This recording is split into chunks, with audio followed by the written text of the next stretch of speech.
Gaming is art, and art is meaningful. It says a lot about us, and it says a lot to us. And like all art, it gives us the opportunity to develop as a person. Gaming can make us question our perspective on almost anything, because we have to inhabit a different person, or we have to deal with different people. We have to learn their personal win conditions, so to speak, in order to progress in games like Fallout. And then there's games like Life is Strange, which are literally entirely about character development. Hi folks, it's Falcon, and today gameranx asks the question, how do video games make us a better person?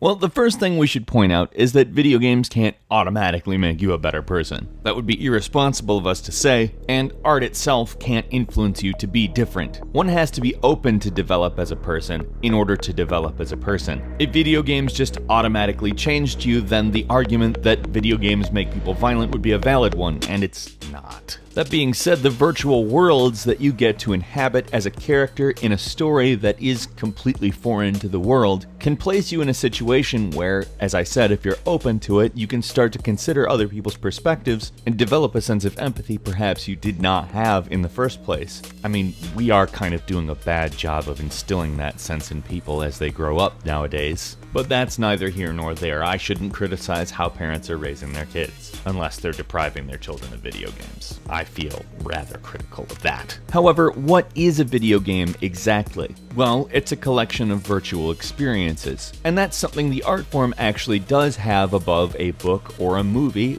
where although you can feel as though you're inhabiting that world, you can't necessarily literally virtually inhabit it. A video game asks you to be more than a passive observer, it asks you to participate. And that participation isn't just nothing, it's not just a byproduct of playing a video game, although that's certainly something that you have to have in order for it to be called a game. The interactivity is literally conditioned, otherwise it's essentially just a movie. I mean, even in the 90s when they had full motion video games, like The 11th Hour, which were acted by people on film, you still had an element of interactivity, and it was still a game. The player is asked to participate in a scenario that may not necessarily seem realistic or seem even possible for that matter, but when games resonate, it's because the experience is somehow relatable. You may be trying to stop a meteor from destroying the planet, but the best game makes you feel something about that. It makes you question why you're doing it. It makes you question how you're doing it. It makes you question if it's really a good idea. Maybe the best option is to just get off the planet and start anew somewhere else. I mean, this is a virtual world where many different things are possible, and who knows? Really, who knows? The best game makes you search for those answers within yourself. As games get more and more realistic, you're presented with situations that you may not necessarily ever do in real life, and asked to do things that you definitely wouldn't do in real life, because you'd probably get arrested or shot. Hopefully when you play Grand Theft Auto, you go, oh, well, I would not do this. But it forces you to participate in those things in a manner that doesn't actually have you participate in them in any way.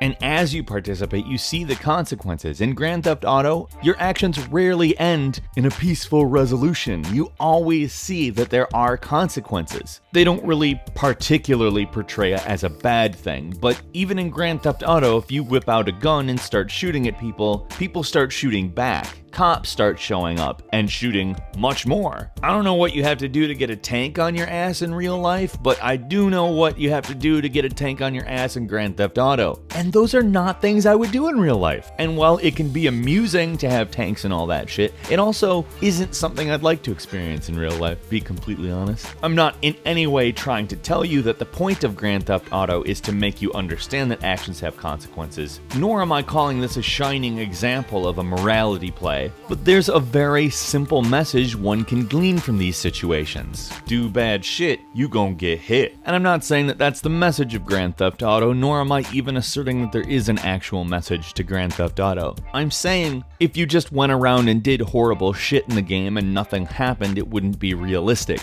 Not that Grand Theft Auto is particularly realistic, but so unrealistic that nobody would accept it. While at the same time, even if on a very low level, reminds people that actions do have consequences. And here's the thing, a lot of people don't realize how much video games have taken the place of sneaking out at night and getting caught doing bad shit. And the difference is, a video game can tell you there are consequences for an action that you maybe shouldn't do without having to put you through the legal system, without having to spend time in jail or pay a fine or pick up trash at the side of the road every weekend for 6 weeks. Is a video game necessarily a full equivalent to that? No. But it's sure a better choice than going out in the cold and risking something in order to test the same boundaries. The person playing the game is exploring the situation and the possibilities of it, whether they really even know it or not, and on some level they're open to it. But what the game says back to them is that, hey, this isn't maybe the best idea to do in real life. And it may say that on purpose, and it may say that unintentionally. Don't make the mistake that I'm arguing Grand Theft Auto automatically makes you a better person. The game goes out of its way to be amoral, that is, to have a lack of morals one way or the other, and presents an entirely neutral view on the things that it asks you to participate in. And although it works out for the characters in the end, I don't think you would go, yeah,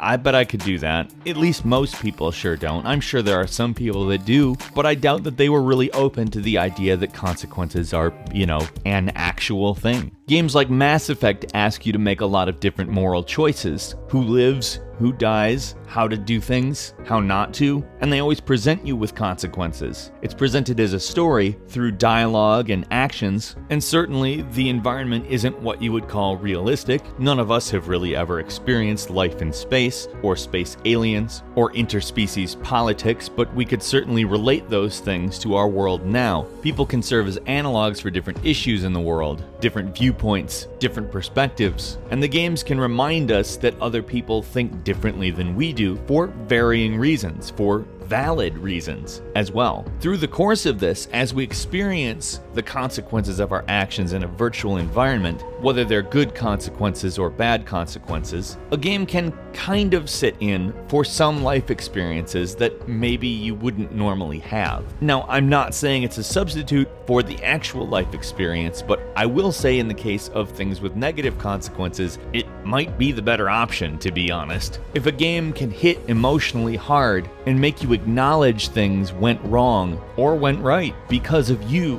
and actually make you understand that your actions have far-reaching implications, it doesn't really matter whether you're talking about Commander Shepard or Billy down the block. How do video games make us a better person? Well, it really depends on how you take the video game. Whether something legitimately was intended to have a deep meaning or not, there is meaning in everything. Whether or not something intentionally tried to have a deep meaning, there is meaning behind it. And certainly, everything is worth analysis, even if not necessarily the deepest analysis. What matters is that you're open to thinking about it. When you approach a video game, even one that may seem completely amoral like Grand Theft Auto, what is it telling you? The game developers certainly wouldn't want you to just go out and start shooting people, yet you're allowed to experience that. While some have certainly accused it of glorifying violence, there is a good reason for depicting these things and allowing you to experience them. It's that if you go out and do it for real, it pretty much messes up your life. And it doesn't matter if you learn something from that, because your life's already messed up. The point is, whether something feels realistic or not, it is an analog for something that someone can experience in the world. And through those analogs, we can find out more about ourselves if we're open to it.